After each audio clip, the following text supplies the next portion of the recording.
All right. Shalom, shalom to the elect of the nation of Israel. Before I get started, I want to give all praise and glory to Yahweh, by Hashem Yahweh Shai, by Hashem Kakwadash. Double honors to my apostles and my elders of great millstone who lead, teach, and rule well. Love and honors to my fellow I can push the word in truth, faith, and sincerity across the four corners. Shalom, peace and blessings to the sincere listeners who listen and subscribe, to the men and Dicer and great millstone. This is the brother Yadai from GMS Atlanta Church, and I was just doing a little reading here in the second book of Maccabees, the 9th chapter, and couldn't help, man. It was just as I was reading it, I couldn't help but chuckle at certain points of this account. But and Lord willing, this lesson be edifying through the Spirit, power, and mercy, Yahweh, Hashem, Yahweh Shai. But as I was reading particular parts of this account, like I said, I couldn't help but find some humor in it. But then it also brought forth a thought and a realization as well that we, of course, are in very special times in the course of prophecy, but we also have access to a beautiful covenant, man, in which everyone does not have access to. So I don't really have a name for this lesson. Lord willing, the Spirit to give me one. Or if not, I'll just, name it according to the scripts. But I just want to get into this account and like I said, kind of just bring forth a point that, we have access to a beautiful opportunity, towards Yahweh Hashem Yahweh Shai. Okay. This is the second book of Maccabees, chapter 9. I'm going to do a little read. I'm going to read from verse 1 through verses 17. Second Maccabees 9:1. About that time came Antiochus with dishonor out of the country of Persia, for he had entered the city called Persepolis and went about to rob the temple and to hold the city. Whereupon the multitude running to defend themselves with their weapons put them to flight. And so it happened that Antiochus, being put to flight of the inhabitants, returned with shame. Continuing on, second Maccabees 9:3. Now, when he came to Ecbatane, news was brought him what had happened unto Nicanor and Timotheus. Then, swelling with anger, he thought to avenge upon the Jews the disgrace done upon him by those that made him flee. Okay, because this is a time period in which Jake, along here with the Maccabees, the Maccabean family, this time when Jake was in the spirit of reuniting, and standing their ground, so to speak, and fighting physically, militarily as well, but as well as fighting spiritually as well, man. Okay, because these invading forces, we're trying to not just take down our people physically, they're also trying to take down our people spiritually as well. The time of the Maccabees, the first, second Maccabees, a time of heavy persecution against our people, Israel, Jake, because of attack of our principles, and our foundation of adhering to the law, statutes, and commandments given to us by Yahweh Hashem Yahweh Shai. Just to set a little context, continuing on in verse 4, therefore commanded he his chariot men to drive without ceasing when to go, man, and to dispatch the journey, the judgment of the Most High now following him. For he had spoken proudly in this sort that he would come to Jerusalem and make it a common burying place of the Jews. I mean, he had, pretty much being puffed up and just thinking that he had the capacity and authority to just run over Israel like that, man. He's going to, making light of Jake, man. So he's going to make it a common burying place of Jews, meaning he's going to take it over and you're just going to, bury Jake there, man. Continuing on, verse 5. But the Lord Almighty, the God power of Israel, smote him with an incurable and invisible plague. Look at that, man. But the Lord Almighty, Yahweh Hashem Yahweh Shai, the power of Israel, smote him, Antiochus, with an incurable, meaning you can't cure it. See, and that's what I said. This is, as I was reading in this chapter of, through the book of Maccabees, it was just certain moments in the scripts where you just can't help but laugh, man. Here he is, talking about he got the chariot, man. He gonna press on without ceasing. He gonna just trample Jake, But the Most High, Yahweh Shem Shai, had something special for him, man. An incurable and invisible plague.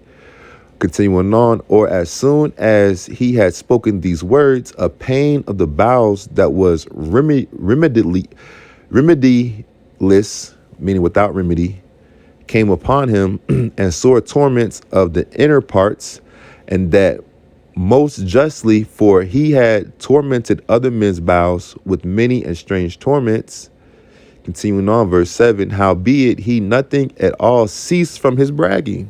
I mean, he's still, here it is, the Most High and smote this guy, this individual, with an incurable, incurable and invisible plague. But he's still bragging, see? But still was filled with pride, breathing out fire in his rage against the Jews, going also into how much these heathen nations hate and despise us, man. And commanding to haste the journey. He's trying to hurry up and get there still. But it came to pass that he fell down from his chariot, carried violently, so that having a sore fall, all the members of his body were much pained. He hurt. And thus he that a little afore thought he might command the waves of the sea, so proud was he beyond the condition of man, just super proud, pride on pride, and weigh the high mountains in a balance, was now cast on the ground and carried in a horse litter, showing forth unto all the manifest power of the Most High. See, all that pride, all that boastful exuberance just got casted down, man, showing the manifest power of all powers, Yahweh Ba'ashem Yahweh Shai. Continuing on, verse 9, so that the worms rose up out of the body of this wicked man, and whilst he lived in sorrow and pain, worms came out the man. His flesh fell away, and the filthiness of his smell was noisome to all his army. So this man had worms coming out of his body in terrible pain, flesh falling away off his body. And he was smelling so much that his army was like, yo, what's up with this guy? You see? Continuing on. And the man that thought a little afore he could reach to the stars of heaven, no man could endure to carry for his intolerable stink. Man, he smelled so bad that nobody could carry him. He therefore, being plagued, he began to leave off his great pride. Meaning, see, the plagues, and actually getting touched by Yahweh Ba'ashem Yahweh Shai, and that applies to all of us. Getting, acclimated and familiarized with that, it'll knock that pride away, man, because if not, the Most High just bring more and more plagues. And, we see day in and day out that the Most High, Yahweh Ba'ashem Yahweh Shai, is a terrible power to those who he is against, man, Continuing on, and to come to the knowledge of himself by the scourge of the Most High, his pain increasing every moment. The Most High is just punishing this guy, okay? The same thing that he's doing to our enemies today. And this is why it's important for us to be spiritual in these days, even, coming off of the Day of Atonement, be spiritual and, actually understand that Yahweh Ba'ashem Yahweh Shai is working right now, man. Okay. We just got to be patient. We got to wait upon the Lord, and continue to gird up our loins and prepare ourselves for a time like never before seen. Continuing on, verse 12. And when he himself could not abide his own smell, he smelled so bad that he couldn't even take it no more. He said these words, it is meet to be subject unto the Most High. and that a man that is mortal should not proudly think of himself if he were the Most High. You see? And this is through judgment, a heathen saying these words, man. Okay? Even with us who are in the know, okay, for those of us who put our hand to the plow, that's why we have to continue to plow. Okay, because the Most High, and through judgment and scourges, got a heathen who went from being super proud, just proud, like couldn't tell him nothing. He, finna make Jerusalem a place of continual burial, bring a heathen from that to saying, let me read this again. 2 Maccabees 9:12. And when he himself could not abide his own smell, he said these words, it is meet to be subject unto the Most High, and that a man that is mortal should not proudly think of himself if he were the Most High. See, be subject to the Most High, which is another reason why we do these lessons, another reason why we read, another reason why we, correct and chastise ourselves, okay, in our households, everything around us, man. We put everything in the subjugation, man, okay? That's order. Continuing on, verse 13, this wicked person vowed also unto the Lord, who now no more would have mercy upon him, saying thus, mercy, that the holy city to the which he was going in haste to lay it even with the ground and to make it a common burying place, he was set at liberty, saying, set him free, man. Same trust that we should have and walk in today, that the Most High is consistently making moves, being an ultimate chess player to crumble this place, man, to crumble it from the inside out, so to speak. That's why we inside hell chanting down Babylon, man, because that's what's happening. Continuing on, verse 15, and as touching the Jews, whom he had judged not worthy so much as to be buried, but to cast out with their children to be devoured of the fowls and wild beasts, he would make them all equals to the citizens of Athens, equality. Same thing Esau gonna come with today. Vote or die. Verse 16, and the holy temple, which before he had spoiled, he would garnish with goodly gifts and restore all the holy vessels with many more, and out of his own revenue defray the charges belonging to the sacrifices. Those goodies, man, okay? Even in today, we got to be, surely your pressure maketh a wise man mad, but a gift destroyeth the heart. Keep everything in temperance and balance, man, Finishing off, 2 Maccabees 9:17. Yeah, and that also he would become a Jew himself. And that's Edomite for you, man. Let's try to slide on in there, just, and an Edomite head, just, damn the birthright, And then try to slide in at the end. Try to do all this wickedness, all this abomination, all this debauchery, everything. And try to slide on in there. And go through all the world that was inhabited and declare the power of the Most High. And that, when I came across that sentence right there, and, it's lucky for, if it's a little lengthy as far as reading, but I just felt like this one point right here in 2 Maccabees 9, verse 17 is so, it's so deep, because, there's a lot of dynamics that are at play for this man to make this statement, and just for the essence of that account, I did want to just read up into the whole account because it's heavy, man, because this guy, Antiochus, he can't become a Jew himself. He is not of the stock of Abraham, Isaac, and Jacob. You see? So he can't become that. But like an Edomite gonna try to slide in there and then go through all the world that's inhabited and declare the power of the Most High. And that's exactly what we have the ability to do. But with that, I wanted to touch on that fact, or that point that he made, that if he could become a Jew himself and get into the account of Jacob, because this is the beautiful thing in which we are a part of, and it's through the works and faith of our forefathers that we have this opportunity, Genesis 32, verse 24. And Jacob was left alone. And that's what happens a lot sometimes too. There's moments when you are alone, when things just transpire in a way that you're by yourself.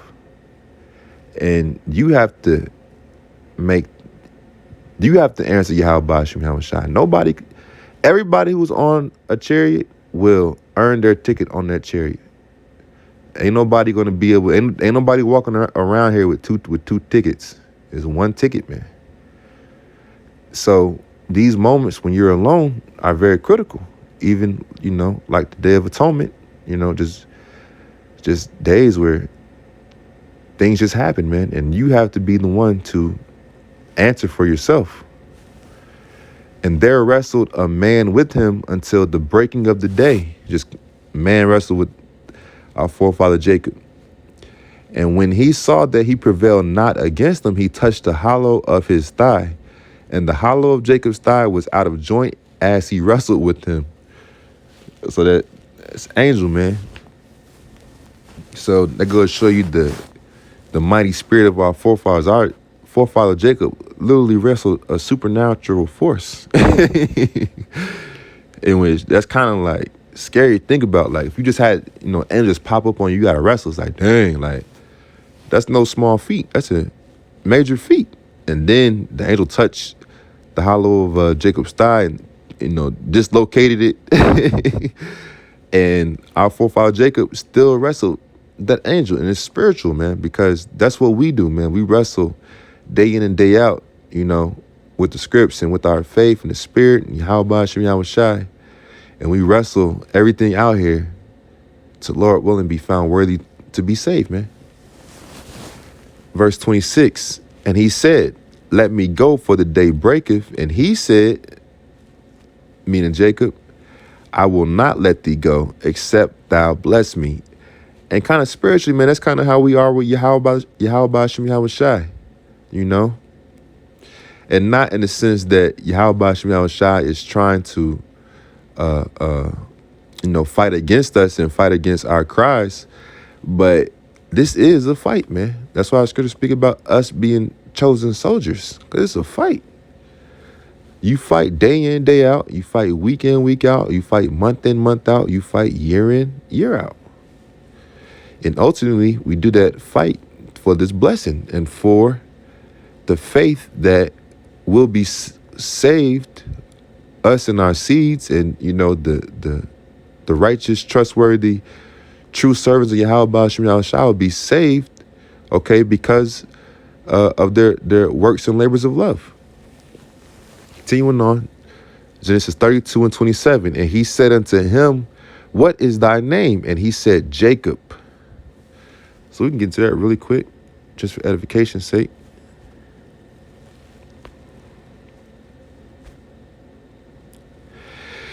In which that Hebrew word there, H3290, is Yaquab.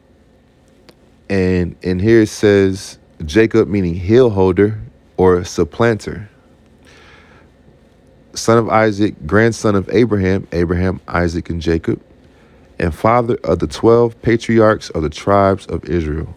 See, Antiochus wanted to be a part of this, wanted to be a part of this heritage, man,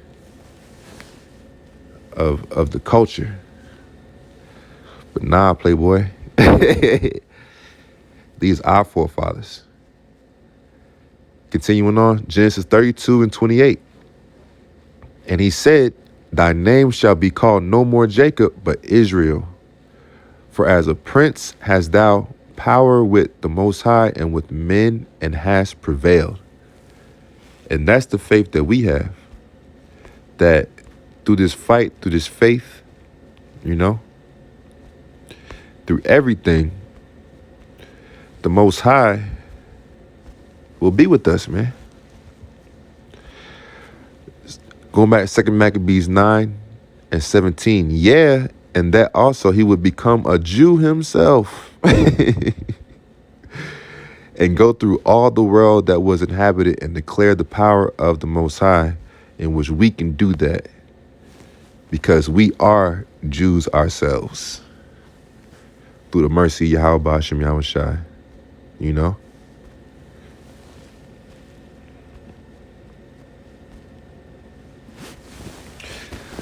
So, for the word Jacob, in which our forefather, Slaki, for the word Israel, in which our forefather Jacob name was changed, it's Yashar Allah, H3478, says, God prevails. The second name for Jacob given to him by the Most High after his wrestling with an angel at Peniel. And really, if you go into it, Yashar Allah is really Prince power. Yashar Allah. He's Prince of the power, in which that's us, man, Israel. You know? In which that's really the end of my lesson. And Lord willing, you're edified. Once again, I want to give all praises and glory to Yahweh, Ba'ashem Yahweh Shai, Ba'ashem Kakwadash. Double honors to my apostles and my elders of Great Millstone who lead, teach, and rule well. Love and honors my fellow Akim, pushing the word in truth, faith, and sincerity across the four corners. Shalom to the sincere listeners and to who listen and subscribe to the Men Doctrine of Great Millstone. Until next time, shalom.